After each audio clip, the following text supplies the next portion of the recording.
23 June 1965 সালের সন্ধ্যাবেলা আমেরিকার টেক্সাসের হিউস্টন পুলিশের কাছে একটা কল আসে। ফোনে মার্টিন নামের একটি ছেলে বলছিল সে 3 দিন থেকে তার আন্টিকে ফোন করছে, কিন্তু কেউ ফোন ধরছে না। পুলিশেরও সন্দেহ হচ্ছিল খারাপ কিছু হয়েছে কিনা, তাই পুলিশ ওই ছেলের কাছে তার আন্টির অ্যাড্রেস নিয়ে নেয়। পুলিশ যখন ওই বাড়িতে পৌঁছায় তখন তারা যা দেখে তাতে তাদের আত্মা কেঁপে ওঠে। আমেরিকার ইতিহাসের আজ পর্যন্ত ঘটে যাওয়া সবচেয়ে ভয়ানক কাণ্ড এটি। ফ্রেড রজার্স ও অ্যাডভিনা রজার্স দুজন আমেরিকার টেক্সাস শহরের বাসিন্দা। তাদের নিজেদের একটি পুরনো বাড়ি আছে। ফ্রেড রজার্স এবং অ্যাডভিনা রজার্সের 42 বছর বয়সী একটি ছেলেও ছিল, যার নাম চার্লস রজার্স। চার্লস তার বাবা মার সাথেই থাকতো, তবে বেশিরভাগ সময়ই সে গায়েবী থাকত। 23 জুন 1965 সন্ধ্যাবেলা হিউস্টনের পুলিশ কর্মকর্তা ক্যাপ্টেন সাস বুলো এবং অ্যালেন বার্টা তাদের অফিসেই কাজ করছিলেন। তখনই পুলিশ স্টেশনের ফোনে কল আসলে বুলো কলটি রিসিভ করেন। কলটি করেছিল অ্যাডভিনা রজার্সের ভাতিজা মার্টিন। সে বলছিল 3 দিন থেকে তার আন্টির কোনো খোঁজ নেই, সে ফোনও তুলছে না। এটা বলে মার্টিন পুলিশকে তার আন্টির ঠিকানা দেয়। পুলিশ কর্মকর্তারা কি হতে পারে এটা ভেবে তৎক্ষণাৎ সেই ঠিকানায় পৌঁছে যান।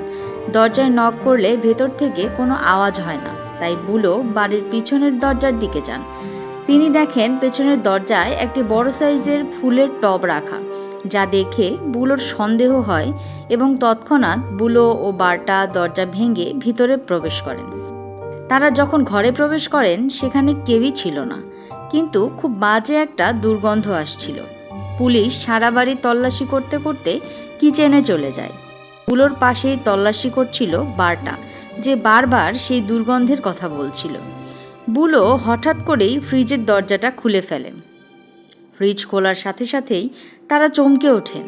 ফ্রিজের ভেতরটা মানুষের মাংসের টুকরো দিয়ে ভরা, আর ফ্রিজের এক কোণে ছিল মানুষের দুটো চোখ। ফ্রিজের এই বীভৎস দৃশ্য দেখে দুজনে পিছনে সরে আসলে একটা ডাস্টবিনের সাথে তাদের ধাক্কা লাগে। আর এই ডাস্টবিনের ভিতরে যা ছিল তা দেখে তাদের পায়ের তলার মাটি যেন সরে যাচ্ছিল। ডাস্টবিনে দুটি মানুষের মাথা পড়েছিল, যা কোনো বয়স্ক লোকের হতে পারে। যখন পুরো বাড়ির তল্লাশি চালানো হয় তখন জানা যায় এই মাথা দুটি ফ্রেড রজার্স এবং অ্যাডভিনা রজার্সের ছিল, যার কিছু অংশ ফ্রিজেও রাখা ছিল। এদের শরীরের কিছু অংশ টয়লেটেও ফ্ল্যাশ করে দেওয়া হয়েছিল। এই খবর যখন আশেপাশের মানুষের কাছে পৌঁছায় তারা এটা ভেবে পায় না আসলে কেউ কিভাবে এটা করতে পারে। পুলিশ কর্মকর্তারা যখন চার্লসের ঘরে প্রবেশ করেন, চার্লস সেখানে ছিল না, কিন্তু তার ঘরের দরজার লকে রক্ত লেগেছিল। পরবর্তীতে ফ্রেড এবং অ্যাডভিনার শরীরের অংশগুলো নিয়ে যাওয়া হয় পুলিশ স্টেশনে এবং চার্লসের খোঁজ শুরু করা হয়, কিন্তু চার্লসকে কোথাও পাওয়া যায় না। 1965 সালের এই ঘটনা পুরো আমেরিকাকে নাড়িয়ে দিয়েছিল। এরপর এই ঘটনা নিয়ে একটি মিস্ট্রি থ্রিলার বই লেখা হয়, যার নাম দ্য আইস বক্স মার্ডার্স, যেখানে এই বয়স্ক দম্পতির ছেলে চার্লসকেই খুনি বলা হয়েছে। চার্লস রজার্সকে 1965 সালে মৃত ঘোষণা করা হয়, আর এখন পর্যন্ত ফ্রেড রজার্স ও অ্যাডভিনা রজার্সের আসল খুনি কে তা জানা যায়নি। বন্ধুরা, এই ছিল আমাদের আজকের ঘটনা, যার আসল রহস্য আজও উন্মোচিত হয়নি।